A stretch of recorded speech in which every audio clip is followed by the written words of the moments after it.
Fala galera do bem, bem-vindos a mais um vídeo do canal Papo Binário. E hoje um assunto que eu gosto muito, que é sobre aprender Linux. Qual é o lance? Muita gente que está na área de segurança, né, vê essa necessidade na área de redes, na área de programação, na verdade em qualquer área, que o Linux ele é de fato presente no dia a dia do profissional de TI, a não ser, né, em raros casos onde, em alguns casos, não tão raros assim, mas onde o profissional trabalha com uma rede 100%, né, em cima de outro sistema operacional, como o Windows, por exemplo, preste suporte ali ao Windows e tal, não sei o que, realmente não toca no Linux. Ainda assim, ele está perdendo as facilidades que o Linux daria, né? Inclusive de velocidade, né? O sistema operacional que nasceu ali baseado no Unix, né? Nasceu na rede, nasceu multiusuário. Então, de fato, ignorar a existência dele, o aprendizado dele, hoje eu acho um passo para trás, né? Dentro da área de TI. Quem não sabe Linux hoje simplesmente não sabe um dos assuntos mais utilizados na área de TI em todo o mundo, né? Então, está ignorando boa parte aí, né? Tá deixando de ter essa possibilidade de ter esse leque aberto. Vale muito a pena estudá-lo. Agora, como? Né? Como estudar Linux? Como começar? Por onde? Porque eu vejo muita gente também estudando algum assunto específico que já envolve o Linux. Por exemplo, o cara vai programar em PHP, quer estudar PHP, né? E aí ele aprende como se levanta um servidor LAMP, né? Linux, Apache, PHP, MySQL, por exemplo, aquele stack básico ali de desenvolvimento em PHP. E aí, o que acaba acontecendo é que ele se enrola ali nos comandos básicos, né, do shell do Linux, para levantar o Apache, para parar o Apache, para reconfigurar alguma coisa, para editar um editor do VI e tal, não sei o quê. Então, eu vou contar aqui, né, como eu aprendi. É óbvio que eu não sei tudo, eu estou aprendendo ainda, afinal de contas o Linux vai mudando e tal, você vai continuar aprendendo. E mesmo a parte que não muda, vira e mexe eu conheço um comando que existe há 10 mil anos atrás e eu nunca soube. Mas, de qualquer forma, hoje eu consigo utilizar o Linux, né, e fazê-lo fazer o que eu estou afim que ele faça. E como é que foi esse aprendizado para mim? Eu também neguei-o por muito tempo, né, para ser honesto. E até o momento que eu falei assim, não, vou olhar. Né? E na época existia um Linux chamado Kurumin, feito pelo um projeto idealizado pelo Carlos Eduardo Morimoto, né, um brasileiro que escreveu vários livros na área e tal, bem conhecido na área de hardware e Linux também se tornou, e claro, toda a comunidade por trás do Kurumin. E eu comprei esse livrinho, né, e baixei lá o Kurumin e tal, e comecei a estudá-lo. Né. Depois de um tempo o Kurumin acabou sendo descontinuado, teve uma outra versão e tal, chamada Kurumin NG, uma outra galera conseguiu pegar e tocou mais um pouco. Mas a questão eu realmente só aprendi, eu fiquei enrolando, né, colocando Linux em máquina virtual e tal. Na época do Boot, que máquina virtual não era tão comum, mas eu realmente só aprendi quando eu transformei o Linux no meu sistema operacional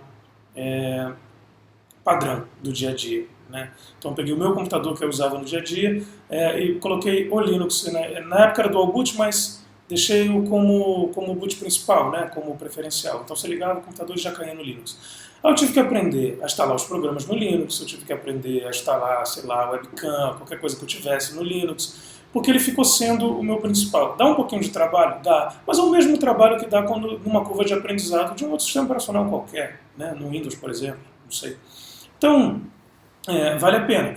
E uma outra coisa foi, tinha um livro, infelizmente talvez ele não esteja mais disponível, ou talvez o conteúdo já esteja desatualizado, mas tinha um livro do próprio Morimoto que chamava Servidores de Linux. Esse livro ele te ensinava a levantar um servidor web, um servidor FTP, um servidor SMB, né, de compartilhamento de arquivos e tal, um de cada tipo. Né? E aí, na época, com computadores físicos, eu coloquei um em cada um e fui levantando, seguindo exatamente o que estava escrito naquele livro e fui trabalhando, né, e assim aprendendo. Hoje em dia daria para fazer com máquinas virtuais, mas talvez esse livro não seja mais pertinente por conta da idade dele, né, de quando ele foi lançado, e os softwares evoluem muito.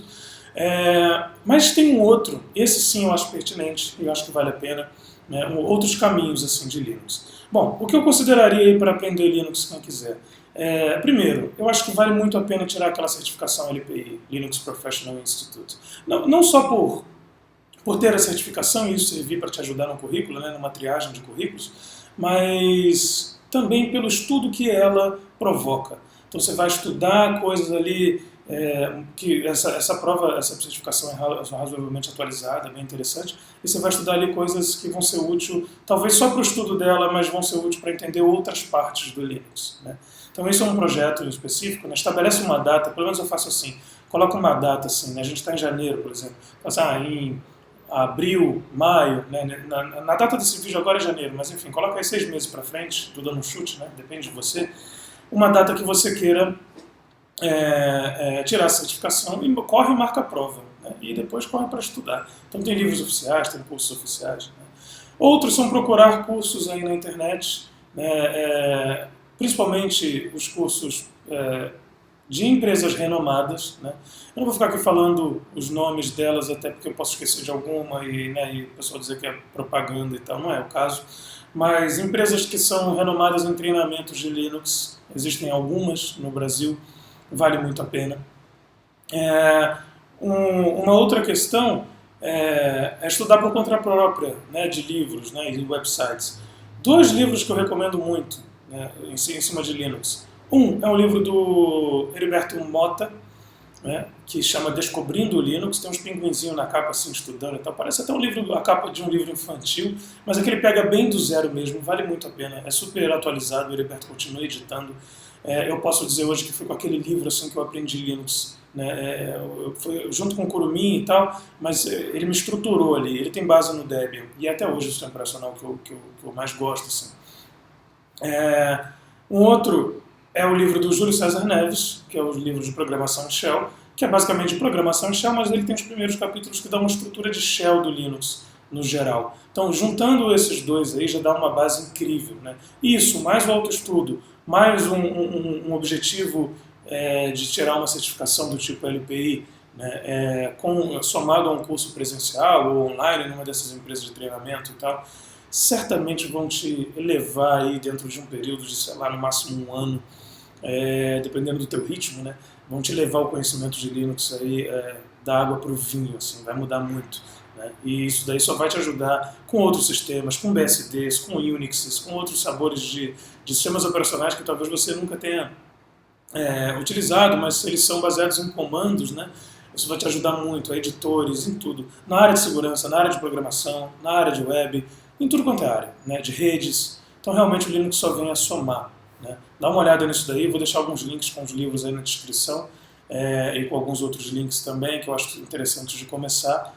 E fique esperto que o Linux é algo obrigatório hoje em dia para ser estudado, de fato. É isso. Se curtiu, dá um ok, dá um joinha, se não, dá um não ok. E se inscreve no canal, fique esperto nos próximos que a gente tem assunto aí que não vai acabar nem tão cedo. Valeu!